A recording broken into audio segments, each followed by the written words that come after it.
Hello, everybody. Welcome to the Buckeye Weekly Podcast. I'm Tony Gerdeman, here as always with Tom Orr. Tom, how's it going? Tony, last time we were on, we made Indiana fans mad. Now we get to make Ohio State fans mad because when you were in a downtown area full of super excited, emotional people who maybe have hit the bars, what you want is everyone equally angry at you all at once. So we're going to do equal time here. Why Indiana, or how Indiana, wins the Big Ten championship game this week. Well, why? It's because Ohio State's coaches are screwing it up, Tom. They're screwing it up. The old John L. Smith gambit. How is another story, and we will, I think we can start with Fernando Mendoza, Indiana quarterback, who is just about as accurate as anybody in the nation. I think 72% completions. Has essentially, even though he's played at Cal and Indiana, has seen everything, has been able to be a fourth quarter guy. My favorite thing about him is he can throw a devastating pick and then on the very next drive, march right down the field. And so how does Indiana win? Keeping that mentality where the next play is the most important. The last play is long gone. You're playing on an Ohio State defense that is really pretty good. So you're not going to go swimmingly the entire time, but I think he understands that. So I think one of the ways that Indiana can win this is just by having that mentality that things aren't going to go great all the time, but it doesn't matter because this is going to be a 4-quarter fight. And if it does get into the fourth quarter and all things you're within arm's reach, then this becomes a situation where Indiana feels comfortable. They feel like they have the advantage. This is a situation Ohio State has not been in. So this is what they want. I'm sure they're saying if we get Ohio State into the fourth quarter, when we get Ohio State in the fourth quarter, you're going to see two different things. Where Indiana they like this kind of party, and Ohio State has never been to this kind of party, and you'll see who's best out there on the dance floor, Tom. Yeah, this is an Indiana team that we have watched 4 of their games, and 3 of them in the fourth quarter. Even knowing the result, it's like, how are they going to win this one? You know, they against Iowa was the first one. Iowa had the ball after Mendoza threw a pick. Iowa had the ball in Indiana territory with about 2 minutes left, and the score tied. And it's like, well, how are they going to get out of this one? And then Iowa misses a field goal. They hit a quick slant to Elijah Surratt with cover 0 coverage, and boom, bing, bang, boom, touchdown, and the game's over. Against Oregon, they're tied, they're up late in the fourth quarter, and Mendoza throws a bad pick, and that gets run back for a touchdown, and all of a sudden it's tied, and everyone in Austin is going crazy, and they just kind of shrug their shoulders and go, all right, and then go right down the field and score the touchdown, and then get a pick, and then get another pick, and they end up winning by 10. And then at Penn State, I mean, you probably remember the Penn State game, again, pick by Fernando Mendoza in the fourth quarter, and they just kind of shrug their shoulder and go, yeah, all right, that's fine. And they go right down the field in the final minutes. The defense gets off the field in a you have to get off the field right now kind of situation. And the offense goes boom, boom, boom, boom, boom, and right down the field, and it passed to Omar Cooper, and they everyone goes home safely, and everyone is cheering for Fernando Mendoza to win the Heisman. So yeah, this is not an Indiana team that's going to get remotely rattled, I don't think. This is Ohio State has pretty much all season just sort of been able to out-talent everyone. And then once people kind of figure out that Ohio State is able to out-talent them, they sort of throw up their arms and go, well, we made a good effort. There's still 10 minutes left in the second quarter, but, hey, made a heck of a run at it. We'll see you next week. That's not going to be this weekend. Indiana's going to try, Indiana should be able to keep it close and should be able to get it into the fourth quarter. And once you're in the fourth quarter, Indiana's feeling pretty good about their chances at that point, and Ohio State's going, we haven't been here before. So yeah, that for sure is a big factor. Another big factor, Indiana's pass defense. And this is really all 3 levels of the defense thing, because they get a lot of pressure from the defensive front, and the linebackers are very good in coverage and also good at getting pressure. And also the secondary has been really good at making plays. The safeties, I think, have 9 combined interceptions this year. Ohio State has 7. Just the team itself has full stop, 7 interceptions. Ohio State, after giving up 5 yards per attempt, so they're not easy to pass on. Indiana, 5.9 yards per attempt. That is a very, very, very good number. Only 6 passing touchdowns allowed all season for Indiana, 16 interceptions. That's one of those things where, go back and find me a quarterback who has 6 touchdowns and 16 interceptions. And that's going to be a guy who's like a legendary meme quarterback for how bad he is. And that's what they have turned every opposing quarterback into. Now, this is a better, obviously, Ohio State offense than anyone they've played this year, but they've played decent teams. They made Dante Moore look like a meme quarterback at the end of that game, where Mendoza throws the interception, it gets run back for a pick six to tie the score. Indiana just sort of shrugs their shoulders, goes down the field, scores a touchdown, get an interception, kick a field goal to go up 10, immediately get another interception. It was interceptions on back-to-back plays, and that was Dante Moore, who is a pretty good quarterback, and in Oregon, which is a pretty good and dynamic offense. So, this is an Indiana defense that can create turnovers, and it doesn't take much. This is not a game where Ohio State's going to win by 30 points. This is a game where you're working with some relatively fine margins, and you get the right interception at the right time. And this is an Indiana defense that has shown they can do it. You get the right interception at the right time, that can swing the game. Yeah, these are two of the best third down defenses as well. Ohio State does very, very well on third downs. So if you can basically you got to limit first and second down to give yourself a fighting chance on third down with how accurate and protected Julian Sayin is. So the longer you can make those third downs, the better, and then you'll hold up.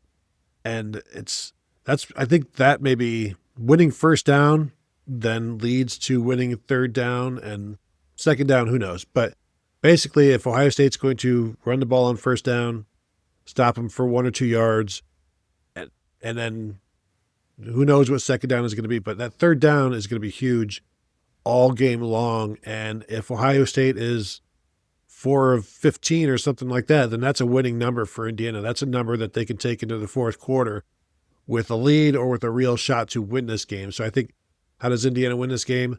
Win third down, but that also starts by winning first down.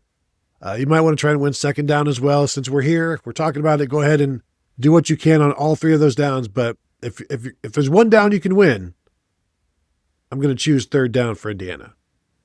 Yeah, and this is also a game where I think Curt Cignetti might treat this as a lot of 4 down territory. He is not a super aggressive guy on fourth down. Normally, I think they went for it 15 times during the regular season, which is just, basically once a game. This is one where I think he knows this is going to be a fine margin game. And Ohio State and Indiana have both been kind of iffy in third and short, fourth and short running the ball situations. So I think you're going to see this is one where neither team has had to really, really dig too deep into its bag of tricks over the last month. So you probably have a lot of stuff sort of saved up and not a lot of new looks and a lot of everything.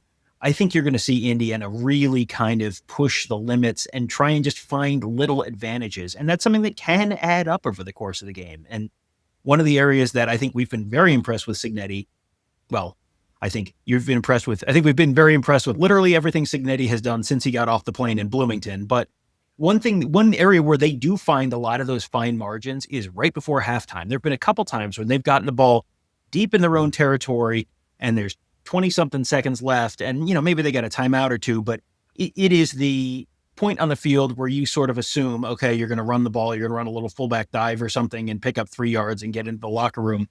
And multiple times they have gone down the field and set themselves up to kick a field goal right before halftime and done it. And they did that against Oregon. I think they did that against, was it against Iowa? I think they did it. They are very, very aggressive there. They're very aggressive everywhere. And if you go into the game knowing we're going to be aggressive on fourth down, then that changes how you call plays on third down and second down. And that completely changes the calculus on your whole series of plays. As Tony said, all 4 downs pretty important. But if you're playing with 4 downs, that really changes the calculus on what you're going to do and what you can do. And then, on the Ohio State show, we talked about the fact we're not expecting Indiana to be able to run the ball that well. But if you can run, if it's 3rd and 4 and you're going for it on fourth down, if you pick up 3 yards on 3rd and 4th, that's okay. That's not a bad result. You want to pick it up, but then you're putting yourself in a position where you do have another crack at it. And I don't expect them to go for it on, this is not going to be like a Dan Lanning game plan where they're going for it on 4th and 4 at their own 30-yard line in the first half or anything like that. But I think Signetti's going to be aggressive enough because he's going to be just looking for all of these small advantages, and he's great at finding them. And I think this is a game where something like that could end up swinging things. Well, if it's 3rd and 4 and Ohio State's going to view that as a passing down, they're going to have their nickel out there. And so if you run it and then you run it again and keep the nickel out there, then you've kind of got an advantage knowing that we're going to go for it on 4th down. Both teams have attempted 15 4th downs this year. Indiana has hit 7 of them. Ohio State has hit 11. I think, that's going to be a key play, 4th down as well. You know what? 1st down, 2nd down, 3rd down, 4th down. Win them all. Tony, I've got 1990 Colorado on the phone. They have a question about 5th down. Win it. So the aggressiveness at the half or going towards the half, that's the only acceptable aggressive attack for a field goal. And we saw Ryan Day, the Buckeyes, do it a few games ago where it's like you knew that there's really only time to get to the 30. And so they operated well and they were able to do that. If you're settling for field goals outside of that, though, to me, that's a 4-point play for the opponent where Indiana, if they're settling, that's not good. If Indiana's going to win this, it's because Ohio State is kicking more field goals than Indiana, I think, where you end up with just an odd number. 26 points might be enough to win, but it would be a very frustrating afternoon for Ohio State to have all of those field goals, or like a 16-point game that's a losing number for Ohio State. If they've got 16 points because of 3 field goals, that's what you want to see if you're Indiana. And just hold up in the red zone and maybe try to find some emotional edge. And Michigan was trying to do that against Ohio State and it kind of worked, but kind of didn't. Can Indiana win the penalty battle in this one? If so, I think that helps them a great deal as well, because against these two defenses, one holding call is probably going to kill your drive. Yeah, and I wanted to go back to the red zone thing because that was something that I had kind of highlighted on my list, which is Ohio State has allowed 35% touchdowns in opponent red zone trips. Opponents have gotten into the red zone 20 times all season. That's less than twice a game, and they've scored 7 touchdowns. That is remarkable. Tony, there's only one team in America better than Ohio State in terms of red zone touchdowns allowed, and that is the Indiana Hoosiers, 18 times in the opponent red zone. So that's fewer, in case you're scoring at home. 5 touchdowns allowed, 27.78%. That is incredible. And Ohio State, you saw in Ohio State last weekend, struggle to punch it in against Michigan in the red zone. And that's something I think you probably will see here. This is a very stout, very solid Indiana defense, especially the defensive front. I love the front 7 for this Indiana defense. Like, it is the defensive line, the linebackers are phenomenal. You can see why. You can see exactly why this Indiana defense is so good in the red zone, because everything just gets compacted and everyone's in tighter spaces. And then it's just, can you win your one-on-one battles? And man, oh man, Indiana has a lot of guys on that defense who win their one-on-one battles. Stephen Daly has had an increasing number of tackles for loss the last 3 games. I think it was like 2.5 and then 3 and then like 4.5. You get a tackle for loss in the red zone and then all of a sudden it's like, boom, well, now you're behind the sticks. Now you're really in trouble because now you have to throw it in a really compacted area. Doesn't mean Ohio State can't do it, but I think the way Indiana wins this game is if Ohio State kicks 3 field goals in this game, I think Indiana has a pretty good chance of winning this game, because I think Ohio State's going to move the ball enough to get it down in the red zone enough to put points on the board. And I don't know that Indiana's scoring more than 21 points, maybe on offense, something like that. If Indiana can force a turnover and get some cheap points there, if Indiana can force Ohio State, you get 5 red zone trips, but you only scored 2 touchdowns and you kicked 3 field goals. Now, instead of 35 points, you got 23 points. And then all you got to do is do that and get it into the 4th quarter. And then all the stuff we just talked about. If Ohio State is kicking field goals, this turns into a 4-quarter game. And if this turns into a 4-quarter game, that place, first of all, Tony, I think there's going to be a whole lot of cream and crimson in that place on Saturday night for lots of reasons. But I think this is going to be functionally a road game for Ohio State in terms of crowd makeup, which is a little unusual for them. And I think that place, if it is a 4-quarter game, I think that is going to be a very difficult atmosphere for Ohio State.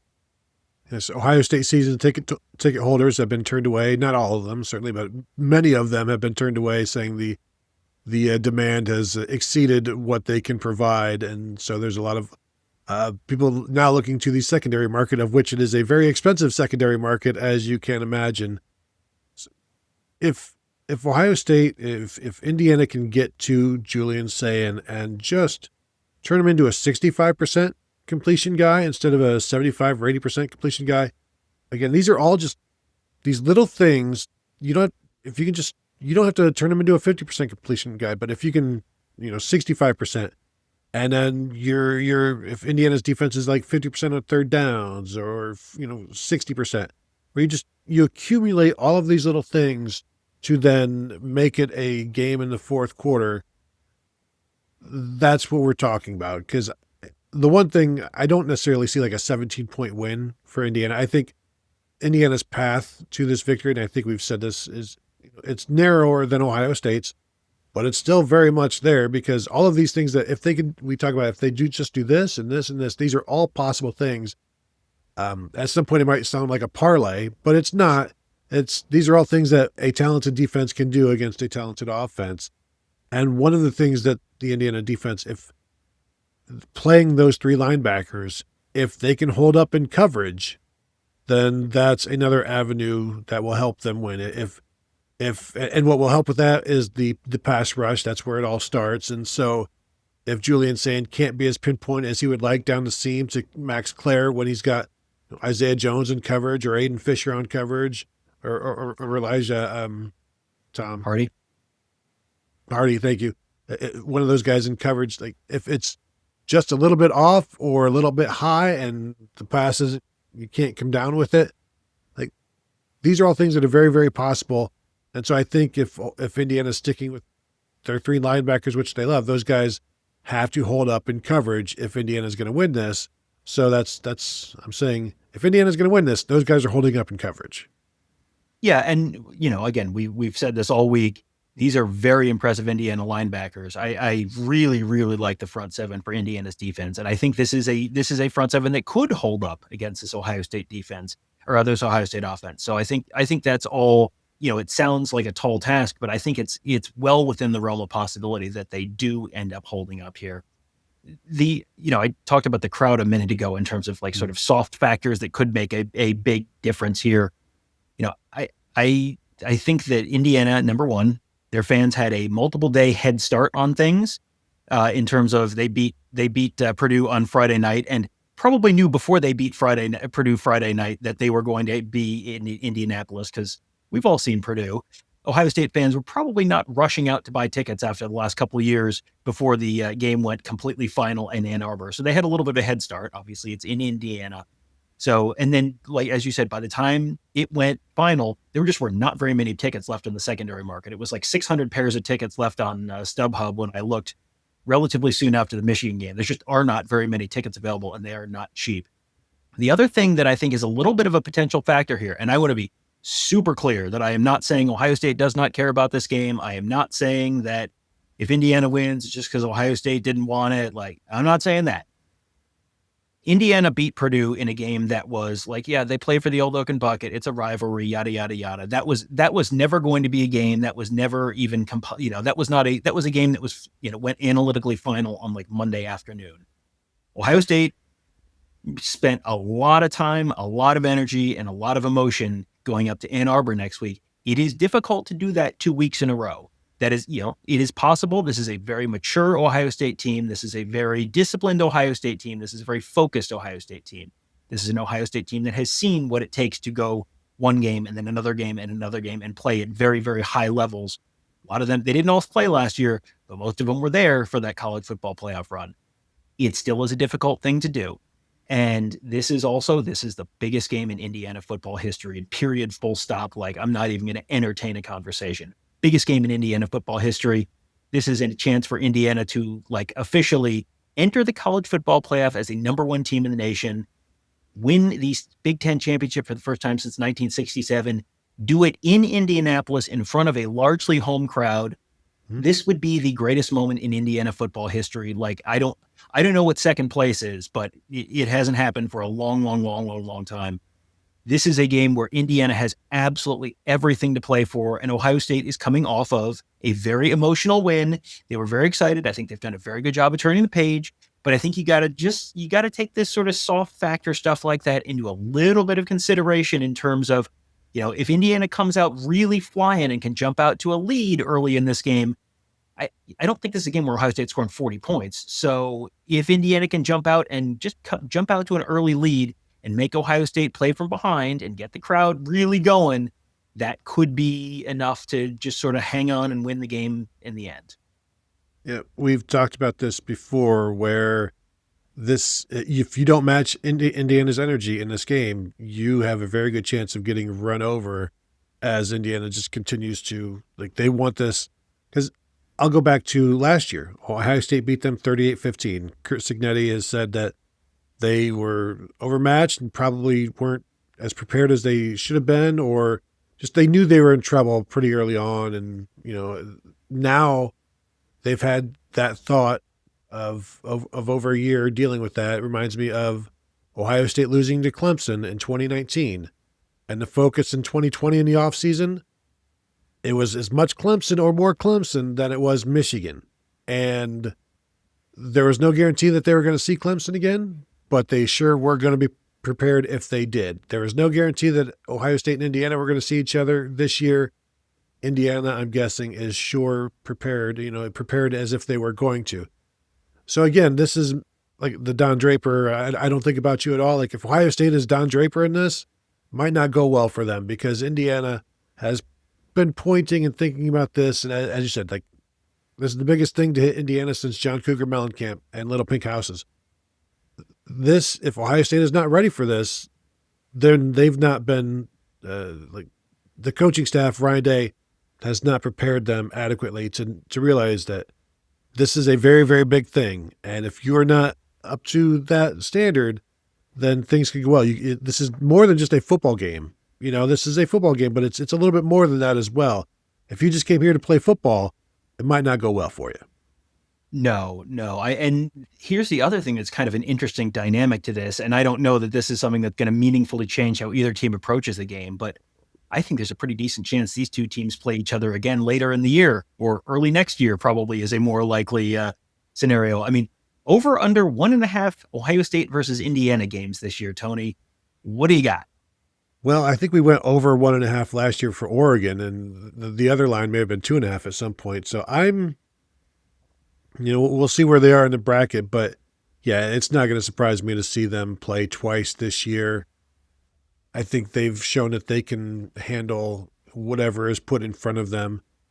I'll go under just to be different because you're going to go over probably. But I say if you want to get the win against either team, do it here where it's guaranteed because you don't know what's going to happen after that. But I'm looking forward to it. I can't wait to get there. We've been looking forward to this one for over a month just because of all of the stakes and the fun. And I'm not talking about the steakhouses. I'm talking about football stakes.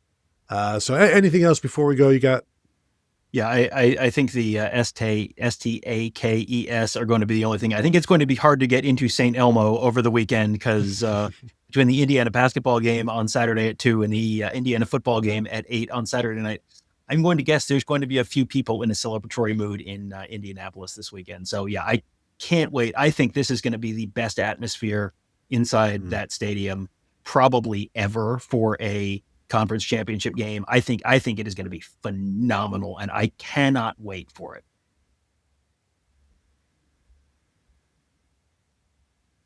Yeah, this is Ohio State fans are going to have to bring it just as much as the Ohio State football players are as well. So that will do it from here. If you're watching on YouTube, please give us a thumbs up. We would appreciate that.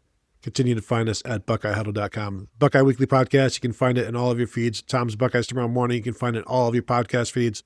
Subscribe to both of those shows. We will have more coverage of this one, more coverage after, and well beyond that, as you guys know. So thank you all for tuning in, and we will talk to you all later.